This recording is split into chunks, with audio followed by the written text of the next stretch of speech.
Hello, everyone. Thanks for coming outside with me today. Today, we turn to New Jersey, my statehood neighbor, to talk to Gerald as it relates to the Backcountry Hunters and Anglers, or BHA, and his role there in his local statewide chapter. I'm very excited to be having a conversation with him today. It's something I'm very passionate about, keeping public lands public, and not just the hunting, but also the fishing. I'm very excited. But before we get to Gerald and what we're going to have a conversation about today, if you would like to be on the podcast, please send me an email, averagejacarchery@gmail.com. Hit me up on Facebook, hit me up on Instagram. You can always leave a comment on YouTube. But today's episode is not about you, it's about Gerald. And welcome to the podcast today, bud. I appreciate it. Great. Thank you so much, Nate. Thank you for having me. Anytime. I'm super excited. So go ahead and, for the folks at home, introduce yourself a little bit. Give us a little bit of your background, kind of roughly where you are in New Jersey, so people can kind of get that geography figured out, and then as well as your role in BHA. Sure. I live in my name's Gerald Mauriello. I am the chair of the New Jersey chapter of Backcountry Hunters and Anglers, a lifetime fisherman, adult onset hunter. I live in the kind of the northwestern corner of New Jersey. I'm about 8 miles from the Delaware Water Gap, and I can throw a rock into the Peak West River, which is a really great trout stream that comes through New Jersey, and that's where our trout hatchery is located, and that empties into the Delaware River. So just to give you a little sense, New Jersey is long. We're about 200 miles long, and so this is very mountainous up here. Not what you normally consider New Jersey. Certainly not near the Turnpike. No. No. And then for the Backcountry Hunter and Angler, you're the chair, and I asked you this off air. There are usually more than just one chair for the state, because diversity of, like here in Pennsylvania, you got Lancaster County, which is ag, the Amish country. Where I'm here in Central PA, it's all the mountains. But you've kind of got it all in just the one situation. Oh, sure. We go from, mountains. I mean, there's mountains here. It's not Montana, but there's mountains here. Certainly when you're climbing them. That's a rude awakening for sure. We have a lot of ag up here: corn, soy. There's just a fair amount of dairy farming that still goes on in the state. And as you go further south, obviously that's where you get into the more of the suburbs and what people consider New Jersey. And then very quickly you wind up back into ag. And as you go, further south, there's the Pine Barrens, which is a huge swath of land that is, all undeveloped, a beautiful part of the state.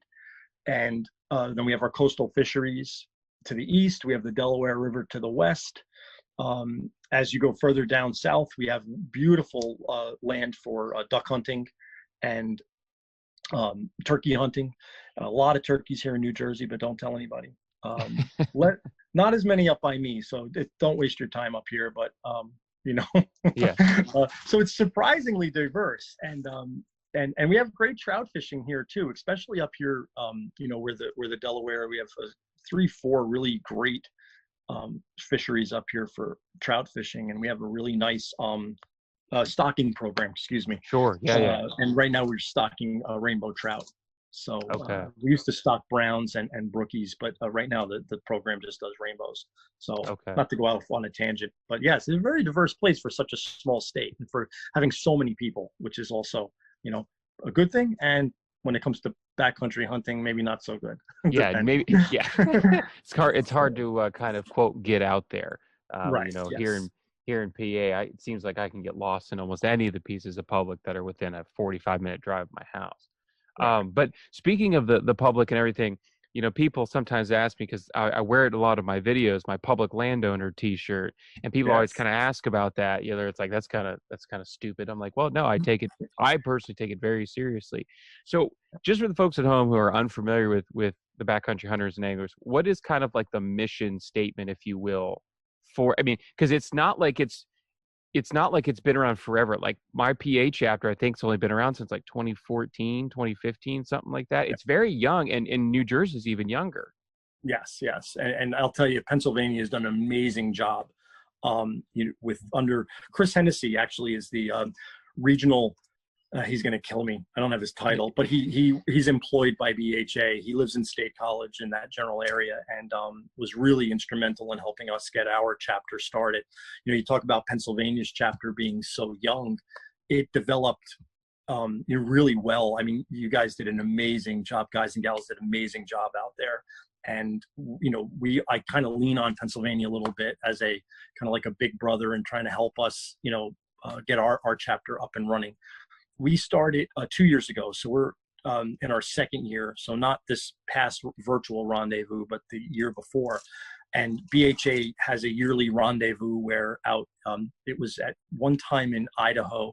Now it's in Missoula, Montana, where the home office of BHA is. And Lan Tony is our CEO, and hopefully he's not going to listen to this because you put me on the spot as far as our mission statement. I had it memorized, and Right. but the reality of it is that BHA advocates for public land access, and everything that comes along with that. In a nutshell, you know, we want people. Yep, I'm sorry. Go ahead. No, go ahead. Go ahead. Yeah, we want people to be able to have this land that's available to them. You know, it's one of those things where it's not an inexhaustible resource. And if we don't protect it, we will lose it. And New Jersey is really a good, example of that. I wrote with my co-chair, who moved to South Carolina. So unfortunately, I'm solo right now. We wrote our mission statement for the Jersey chapter. And in that mission statement, we actually, I put a little excerpt in from the historical record on our Fish and Wildlife website about there was actually a bounty for wolves in New Jersey, that they were paying people a bounty to bring a wolf in. And I was like, man, that's amazing, you know? So you don't think of it, but you know, it was once here and it's disappearing. And, you know, in a nutshell, I think it's important for us to maintain and increase where we can. So for me and for my kids, I wanted to quote somebody. There's a guy that I've been watching online. I think he's from Wisconsin. His name's Doug Dern. Are you aware of him? Oh yeah. And he's got that T-shirt, and I bought a hat and T-shirt, and it says, "It's not ours, it's our turn." And I'm like, man, I wish I thought of that. Yeah. You know, because it's great and it's true. It's just our turn. And I think that, you know, that's something that we really need to think about, not just with public land, but with a lot of things. Right. Yeah. So And I think that the thing that sticks with me, what you said earlier, is that it's not just having public land; it's actually having the access to the actual public land.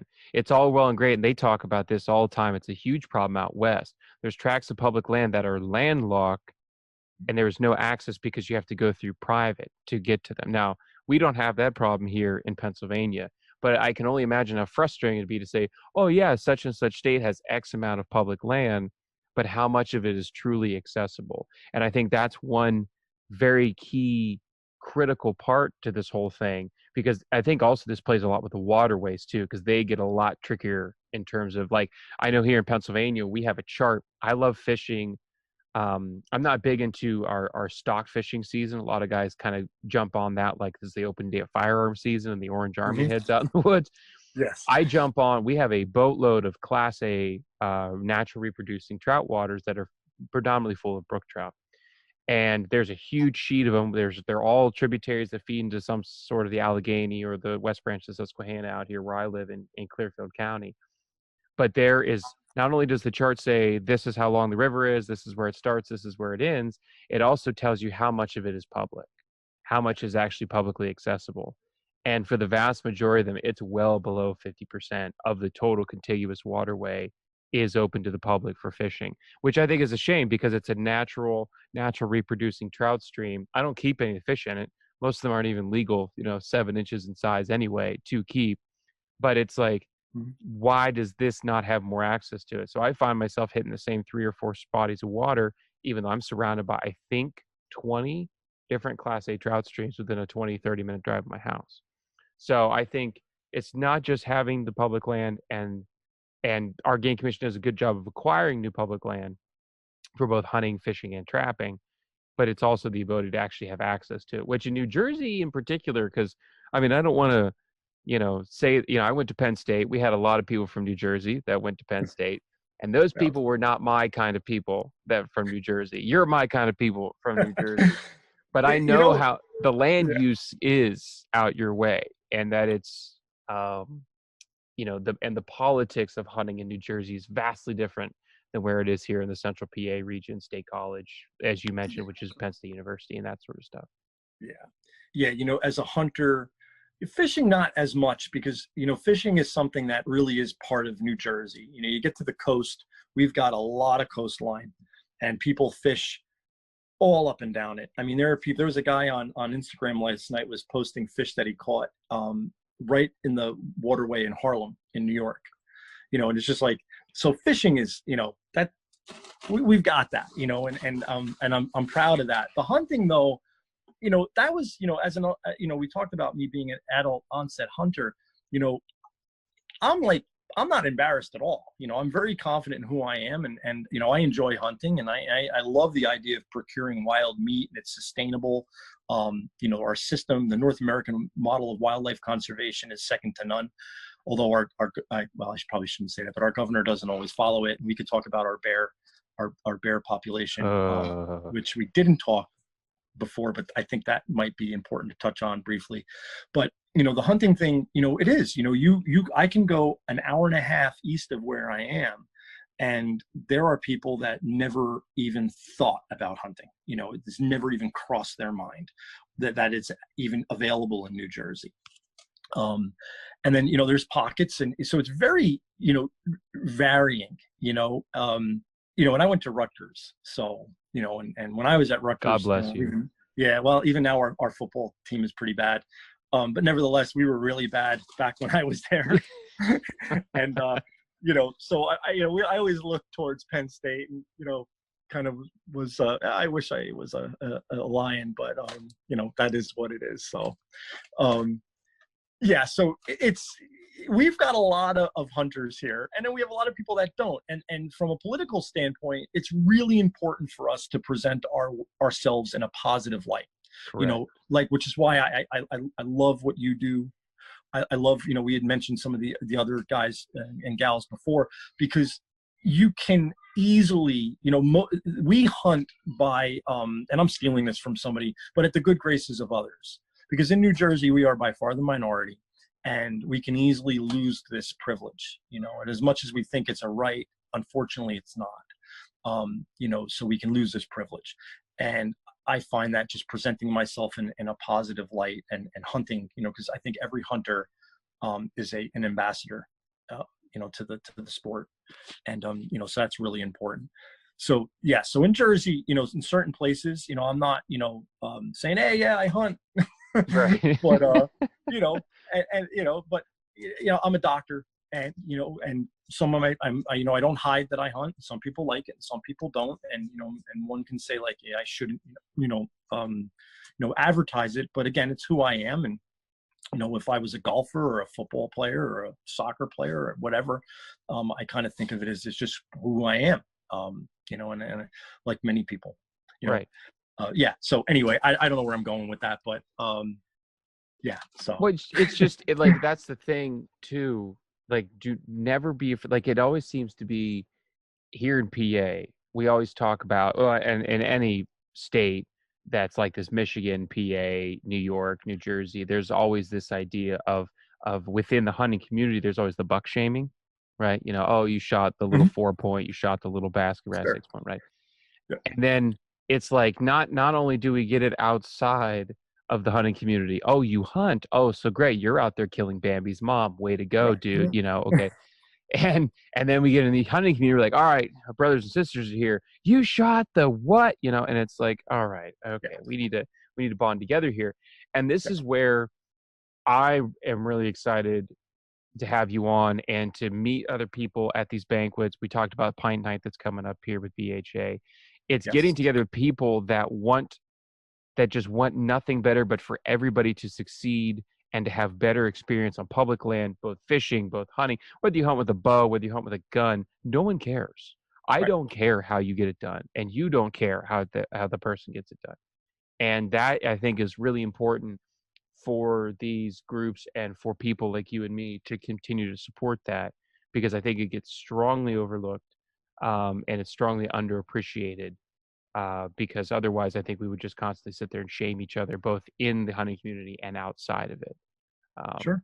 and it's tough. It's tough to stand up in the middle of the crowd and say, "Oh yeah, she was delicious." You know, I can't. You know, you can't get up Yeah. and you can't get up and Well, say that, but you have to, because it's wonderful food, and it's yeah. just running around the forest, and the diversity of minerals and nutrients, and it's just wonderful. But that's a whole Yeah. different Well, conversation yeah, for it's a a different time. topic for, but it plays into it. You know, you talk about the Pint Nights, and we're doing a virtual Pint Night, Pennsylvania, New Jersey, in August. I can give you the link. It's on the BHA website. It's backcountryhunters.org, and the we'll have these Pint Nights in New Jersey, like for example, like in Jersey City or in a very urban area, and people will look at us like, what are you talking about? You're in Jersey City, and you're talking about hunting, and but we have members there, and it's again presenting ourselves in a positive light. You talk about like, oh, you hunt with a crossbow, and we all kind of beat each other up about it. But like you said, is you do it legally and you get it done. A hunter's a hunter. And it's just like, and it exists in fishing with fly fishing. It's who's the purist, and listen, if you want to fish with a bobber, and yes, I said bobber, Right. and a hook and an orange egg that you got from Walmart, and you're enjoying yourself and you're taking advantage of the public land and you're outside, then God bless you.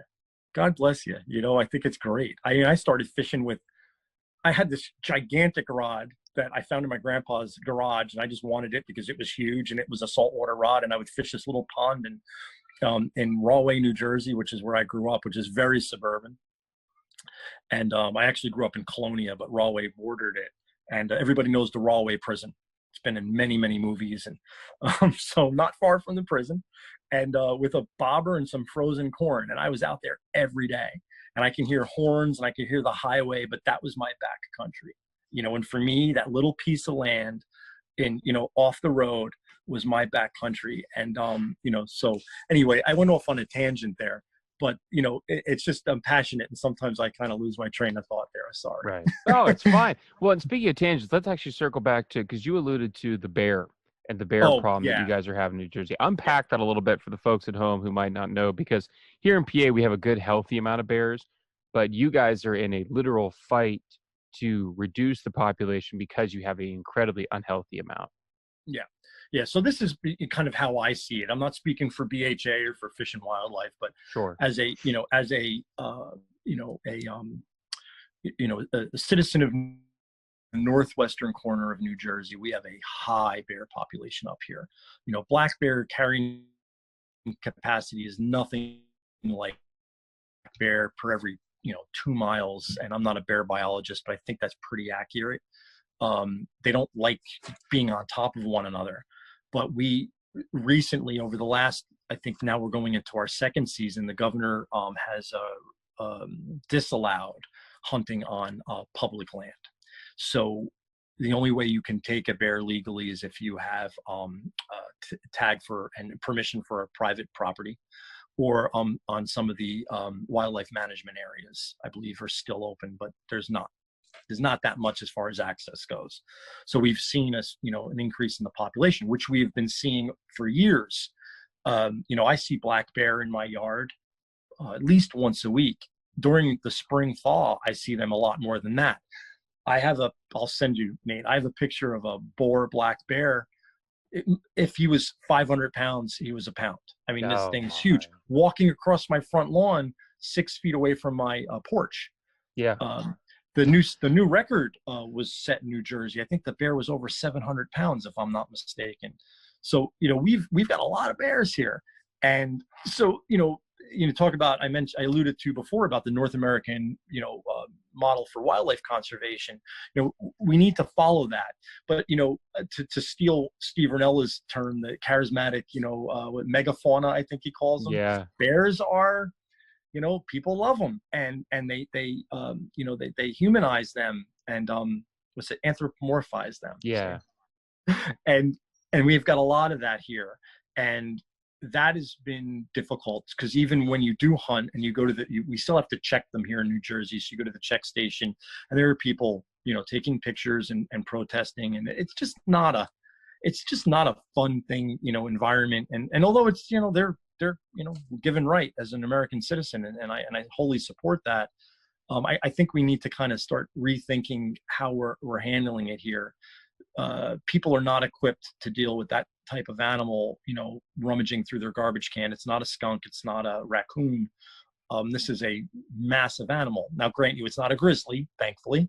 That would make hunting here, it would make New Jersey a lot more interesting, I tell you that.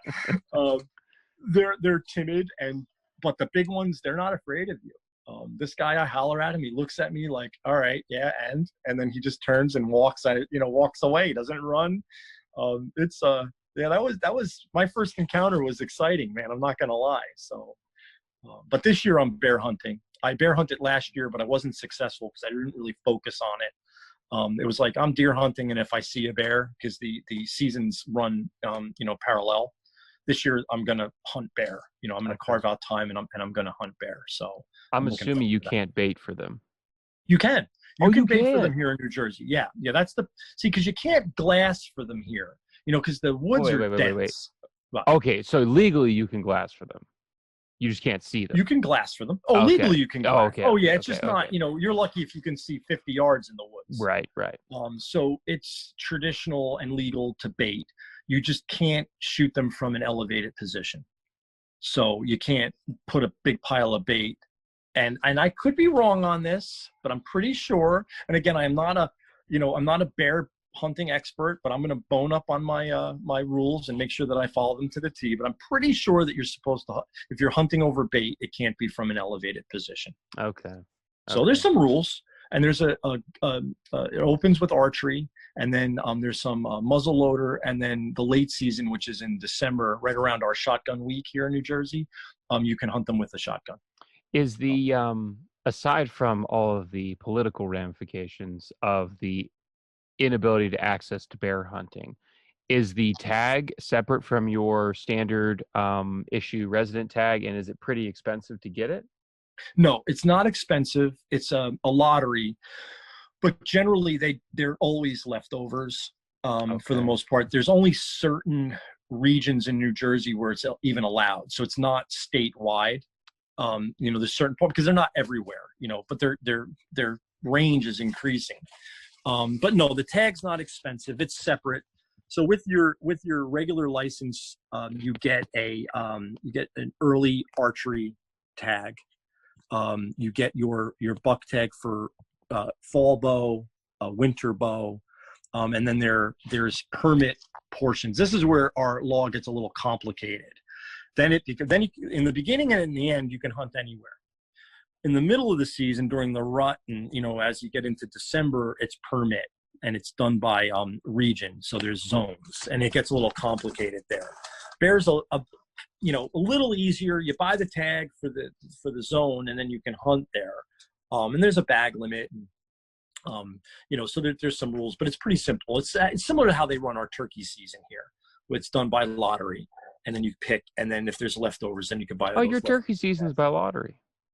Yeah, we have a lottery here, but it does. It's gotten to some zones are very hard to get because there's a lot of turkey in New Jersey in certain spots. I'm not going to tell you where. And like I said, they're not. We got turkeys all over the place out here. Yeah, but they're actually a nuisance in some places. Oh, really? Turkey attacked my wife's car and damaged the door. The reflection, it was fighting its reflection. Yeah. So they're around. But they do it by lottery, but there's almost always leftovers. We talk about New Jersey. There's a lot of opportunity here. People are going to get mad at me for saying this, but our deer season's long. I think we're opening on September 15th. Up in Northwest Jersey, it closes the January 31st, thereabouts.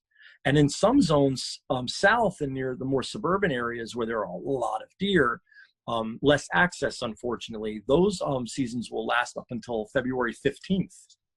So we can hunt from September 15th to February 15th.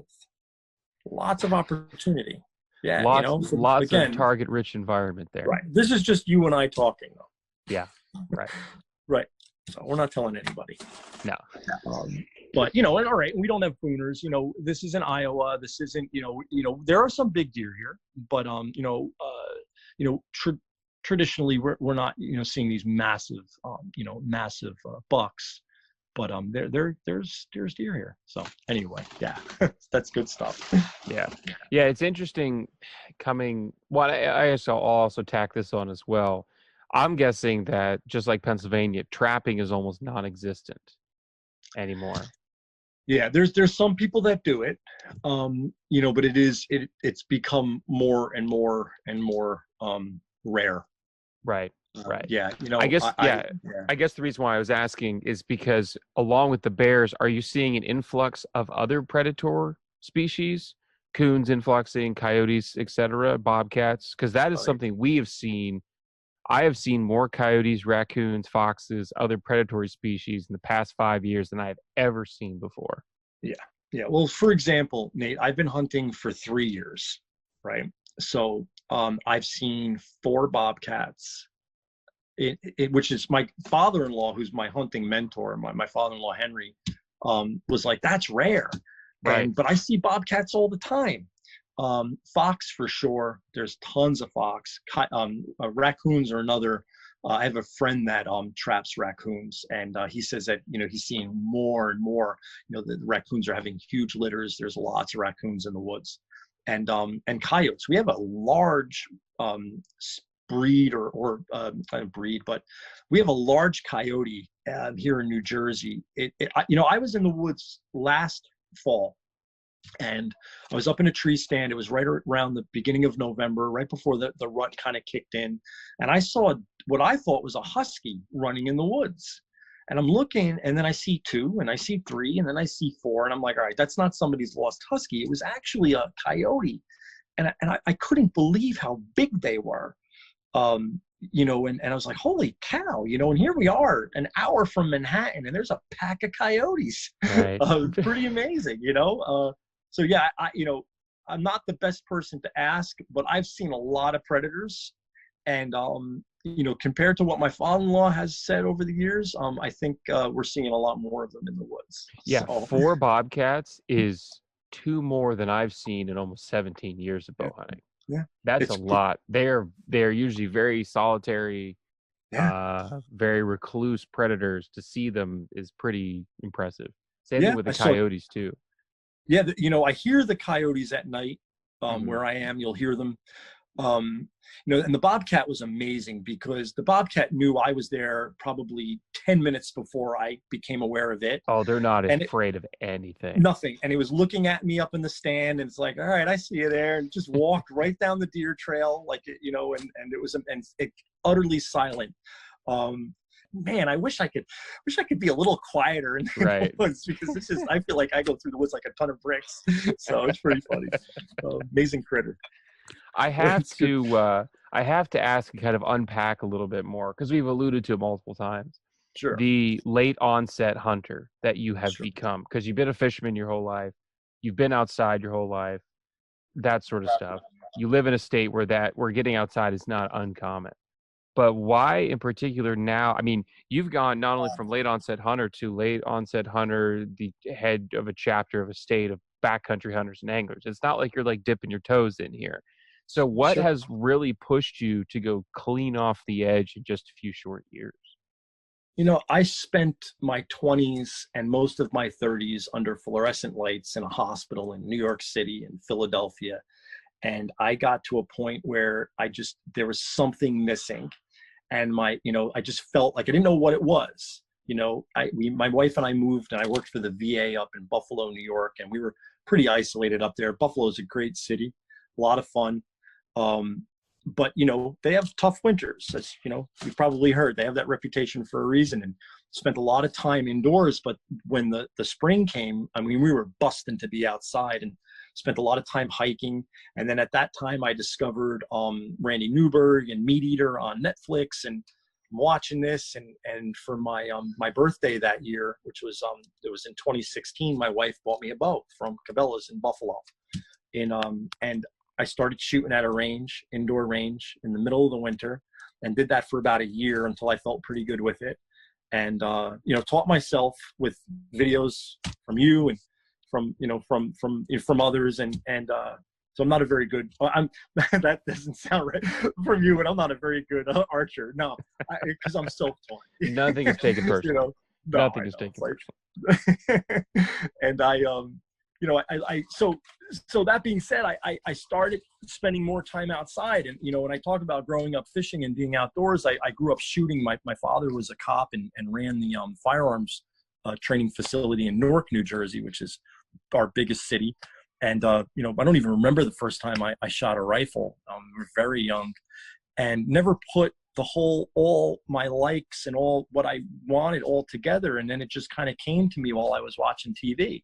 And, I've always been an advocate for the outdoors, and I absolutely love being outside, for my entire life.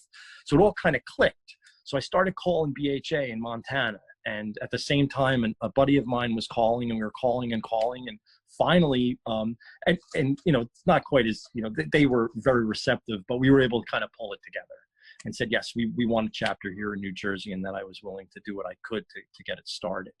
And then right at that same time, I had, it was September of 2017. My mother was really sick and wound up passing away. And my father-in-law, as I was going through this, was like, listen, you did hunter's ed, you've got your bow, you got all your stuff. My mother was alive at this point, but she only lasted a couple more weeks. He's like, take some time for yourself, and I'm going to get you in a tree. And I remember climbing that tree. And Henry, so this is another kind of aside. I am terribly afraid of height. Are you really?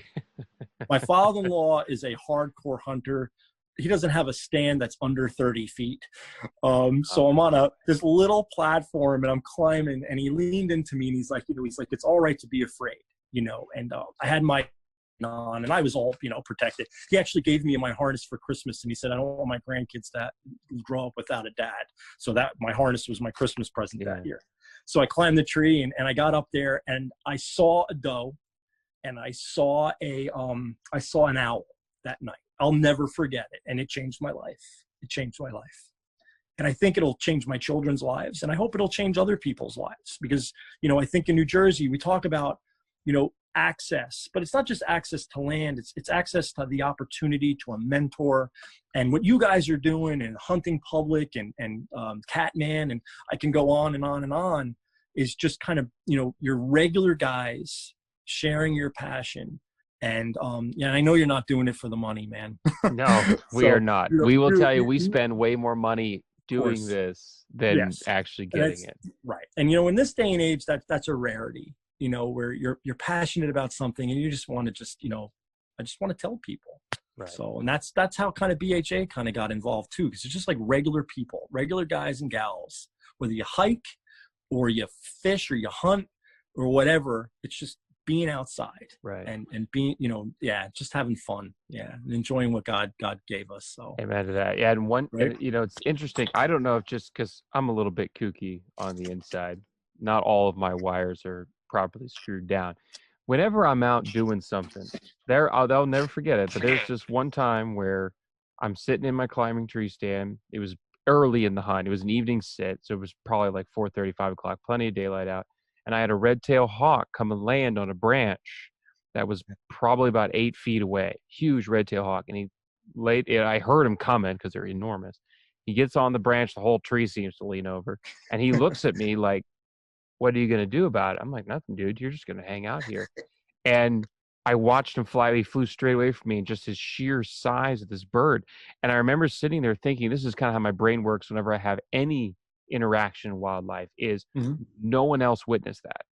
Right. I'm the only person who just saw that, who just witnessed that. And that is so special to me, because it's like that moment was designed just for me to enjoy and for me to witness. It's just so, and all that bird was doing was landing on a branch and flying away. It was just doing bird things. But anytime I see a deer and I'm not intending on shooting it, or I see a bear, or I see a coyote and it's not within range, and I just watch it do what it naturally does, I'm like, this is the coolest experience of all time. And it never gets old. It never gets old. Watching an arrow fly down range and hit the target never gets old. I shoot every single day. dozens and dozens of arrows a day, and it never gets old. I hope it never does. And Yeah. that's the kind of passion that I like passing on to people, because that, I think, is, everybody is like, oh, it's for the meat, and it is. It's 100% Yeah. it's for the meat.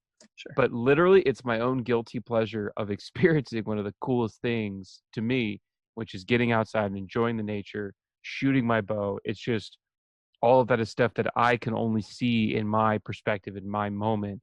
And I just want to keep sharing it with people as much as I can, because I think as soon as they start experiencing it and they start enjoying it, you can't let it go. My Yeah. granddad's 77 years old. He's experienced Lyme disease. He still rides motorcycles and plays That's golf, awesome. but he still comes out to camp to hunt deer every Thanksgiving weekend. And it's That's just great. like, he just can't get it out of his system. Yeah. And that's what I hope, that everybody has that experience and continues to do it, because I think it's so worth it. I couldn't say it any better. I do. And I think about you, and you talk about deer camp, and I hear a couple other guys. Mark Kenyon talks about deer camp growing up in northern Michigan when he was a kid, and I want that. And I have 2 daughters and a son, and I have a couple nephews, and I would love to be able to put together like a deer camp one year, and I'd love to do that, because it's so much more. You talk about procuring meat, and yeah, that's part of it, but it's really a small part of it. It's like you talk about the preparation and shooting arrows, and I know you shoot competitively as well, but it's that preparation, and it's something, it takes you to a place that, really nothing else can, and it's a year-round thing, and then it's the challenge of climbing the tree. And for me, it was overcoming my fear of height. And you talk about the interaction with wildlife, that red-tailed hawk in a zoo, in a cage, it's just not the same. It's not, obviously not, so it's hard to explain. And then the adrenaline that comes with it, when I told you about that doe that I saw for the first time, right? It was a little doe, man, but it would have been like a 10-point, I don't know, what's a big buck, a 200-incher or whatever. Oh yeah, it doesn't matter to me. It didn't matter, man. If it's a fawn, like, I'm flipping out. And I was hooked. Inside. I got a little taste of that, and it was like, man, I'm hooked. That's it. Now my wife has to deal. She bought me a sign like, we're gonna delay this marriage for hunting season or something. Yeah, something like that. Quite funny. Well, it's so funny, because like I always laughed at the mossio commercials. They're like, it's not a passion, it's an obsession. I'm like, just get over it. And then one year I heard, it was a commercial. Jim Shockey was doing the voiceover, and the opening line is, "When I'm not hunting, I'm thinking about hunting." And I'm like, that's just, stop it. And then like 5 minutes later, I'm staring out my window at a red oak across the street going, I wonder if that's going to have a bumper crop of acorns this year. It's nowhere near anywhere I can hunt, but I'm sitting there with a pair of binoculars. Like, that's the kind of stuff, like, I'm already planning what weather patterns are going to look like in October, and it's July, and so it's like, that is the kind of all-consuming thing I don't think people understand about these people that like put stuff on YouTube, like the hunting public guys. Mm-hmm. They are the epitome, or Jonathan Baum from Catman. They are literally, when they're not hunting, they are thinking about doing hunting related activities in preparation for when hunting actually happens. And that's the kind of passion that I think. I want to be like their weird older 46-year-old friend. Dude, I just want to be their weird 29-year-old friend. I want to call and say, "Can I intern? My wife will divorce me. I want to be an intern, man." Hey, honey, I'm the sole proprietor of income for this family. I'm going to go leave and do a unpaid internship in the middle of Iowa. Sleep on the floor and just travel the country in some rinky car, just broken down everything. Yeah, no, I'm not going to do it. It's great. But anyhow, speaking of things that are broken, you alluded to being a doctor, and I want to touch on this before we close out today's episode. Sure. Yeah. You have your own form of social media and Trailhead to Toe, which relates to your profession, your actual medical profession. Yeah. So if you look it up, you're not going to see much, and it's kind of embarrassing. but my thought was, and it's been evolving over the last few years, is, I'm a foot doctor, and a lot of the questions I get, and I work with a lot of people now that are in the outdoors, whether hiking or trail running or hunting or whatever. And, I felt like there was a need there.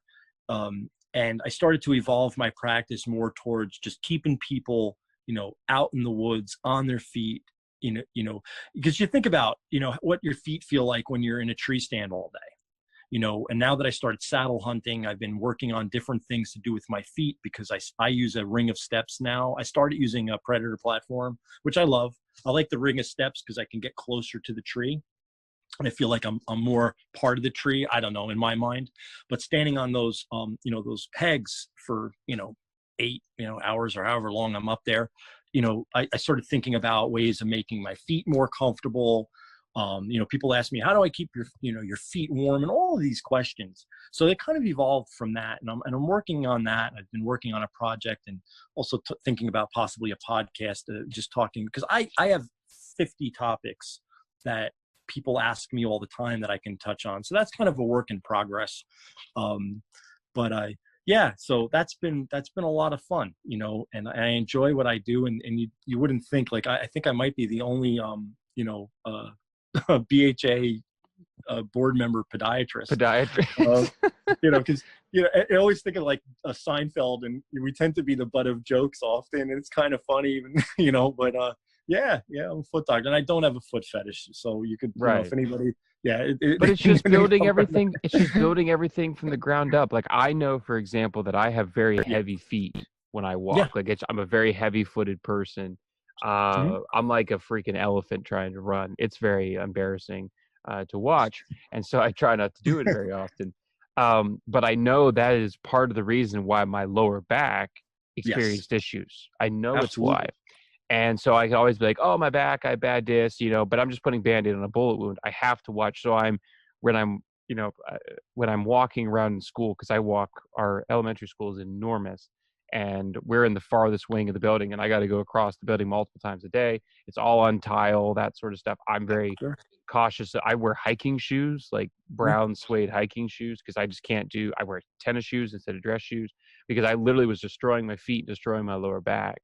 And that, I think, is something that now, because the whole thing is going in deep, right? Hiking in miles, lighter, faster setups, this, that, and the other thing. And the actual, I think people are forgetting that you got to take care of your body in order to be able to do those things. I'm not saying you got to go be Cam Hanes. I mean, God bless him. The guy's in great shape. But you don't have to go out and do that. But in order to take care of your body, as you say, trail head to toe, if you will, which is a great play on words. It is, and it starts literally from the ground up. And I've taken a lot more onus on that ever since my back started going bad 2 years ago. And I am able to curtail a lot of my problems that I used to experience. So that's cool. Don't realize, you don't realize. And when I talk about feet, and anybody that has any questions, absolutely free of charge. I mean, I love talking. As maybe you can glean from this podcast, it's trailheadtotoe@gmail.com. Just email me. But it's the right tool for the job. If you're going to be sheep hunting, out west, then that there's gear for that. There's shoe gear for that. And if you're going to be early season hunting in Alabama, and it's 95 degrees, there's shoe gear for that, and it's not the same boot. And you don't realize how miserable you can be when your feet are uncomfortable. There's been a lot of hikes and a lot of hunts that have been ruined from bad shoes or poorly broken in shoes or boots. So, well, thank you so much, Gerald, for being on the podcast again today. I appreciate it, bud, joining us from New Jersey. And folks, for you at home, again, Trail Head to Toe, check him out on YouTube as well. Don't look there, man. Just email me. And I have a website. I was going to say, you have a website, right? I didn't know if there was other things. Okay. My YouTube video is embarrassing. Oh, wow. Do you do Instagram, Facebook, that sort of stuff? I'm on Instagram, Trailhead to Toe on Instagram. Yeah, check me out there. That's cool. Okay. Sounds good. Well, folks, check out Trailhead to Toe, as well as if you would like to be on the podcast again, send me an email, averagejacarchery@gmail.com. Hit me up on Facebook or Instagram. Leave a comment on YouTube. Hope you're able to get outside, enjoy the sport of archery hunting if you so choose. Definitely enjoy God's beautiful creation, and we'll get to see you next time.